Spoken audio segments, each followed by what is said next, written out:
perempuan, princess untuk jadi geng kami kapal berapi jatuh kepada Asla Hira.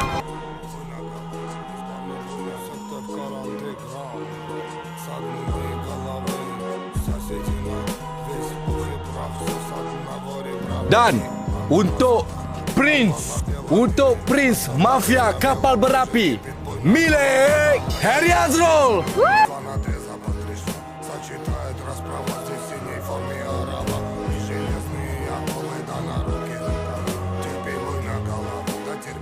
Terima kasih Ketua Kapal Berapi Cik Bidin kerana telah memilih saya. Saya akan pastikan pasukan kita ini akan terus menakluki seluruh Malaysia. Nak ucapkan ribuan terima kasih kepada Queen and King Kapal Berapi.